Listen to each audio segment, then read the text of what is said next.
and pardon my ignorance again, but living on a reservation, is that different to kind of your urban living, or do you make a choice? Because our native people, the indigenous community, they were in reservations, before, but then now there's kind of a transition to move away from that. And so, yeah, I'm kind of wondering how that works.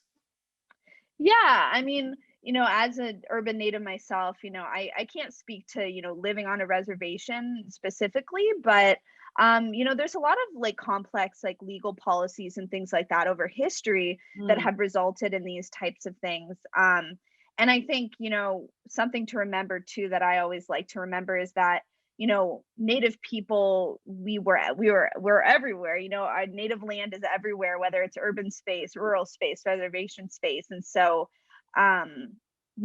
we have always been a part of urban spaces. We've always been a part of rural spaces. And so, yeah, it's definitely, I think there's, definitely a lot of differences. And so, yeah, but it's been great to connect with people and kind of hear about their experiences, living, with more connected with their tribal community. But there's also a lot of different stereotypes that can get propagated by just like popular culture or news media even that depict all native people as living on reservations or depict reservations as all poor, and it's like this damage centered Because it's perspective not on. yeah, I mean, it's not Yeah. necessarily the case, right? These people make a decision to live on the reservation, and I mean, it would be great because you're with your own community, you share that sense of spirit, you pass down stories, and it really is kind of living in a bubble, I suppose, but in the most kind of um, freeing sense of the word, because you're moving and learning with you in your own, and there's no judgments from the outside.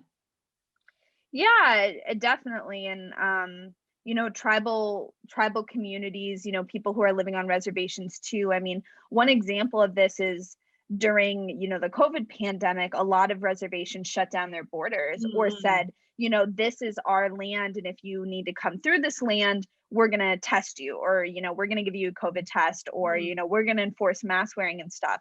And so that, having that connection to land and community is really important, because it's also an integral part of tribal sovereignty and being able to govern ourselves. And so that, even just now with the pandemic, we saw a lot of different ways of tribes exerting their sovereignty and protecting their community members, and doing so in a way that sometimes was a different direction than what the state or federal government was doing. And I suppose there is an idea of, everyone is like a community, so everyone's looking out for each other's best interest, right? And being able to shut down at an integral time of when the pandemic was happening, it Mhm. probably ensured safety, to everyone, and making sure that everyone was accounted for, and this horrific virus wasn't going to just tear through a community. It's being able Mhm. to help one another through that time. Yeah, I mean, that was definitely a huge concern. I mean, some reservations were facing extremely high, disproportionate levels of COVID-19, Mm. due to existing health disparities, and barriers to access, for healthcare, especially. And I think exactly, you're exactly right. There is a sense, within Indigenous communities, the idea of collective community is extremely important. And many of my family members, who were living on the reservation, were living in intergenerational households. Um, and a lot of it too is wanting to protect our elders, especially who Mm. are definitely vulnerable, and can be at risk to COVID-19. And knowing that these elders, they pass down knowledge, they carry our language, they're just very important members of our community. And of course also they're humans and community members that we want to protect. So I've seen that, as a very big priority for my community, as well as other Indigenous communities, from friends that I've talked to and stuff, is this making sure we're taking care of our elders and protecting our community, and that's coming first. And isn't that interesting, the idea of being able to protect your elders? I know that for me growing up, that was pretty much an integral part. So, my Mhm. grandmother lived with my uncle and my auntie, and it was kind of everyone. And even to this day, like, we still have really tight connections to, my mum and dad, Mhm. to my aunties and uncles. No one really gets lost in the fray, even though there may be, some family squabbles, which is normal for everyone.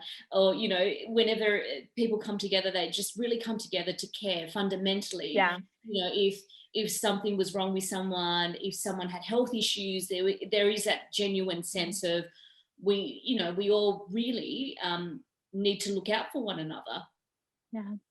Yeah. Yeah, exactly, exactly. There's definitely that sense, and a lot of my friends who live up on the reservation have been making sure to check on elders, making Mhm. sure they have food, making sure they have supplies, dropping anything off that they might need.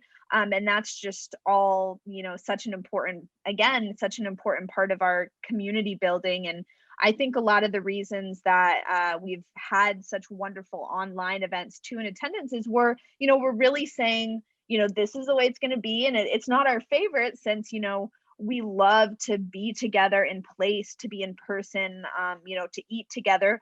But it's online right now because that's how it's going to be. But I think what's been really nice too is that my tribe has a lot of people who don't live in the kind of service area and reservation area, but I've seen a lot of people joining these online calls just because they're more accessible, joining language classes, which are now online. Mm. And those are all such integral parts of our community and our community's history. So it's just beautiful to see young people, especially, learning the language, getting on a Zoom call, making a traditional recipe.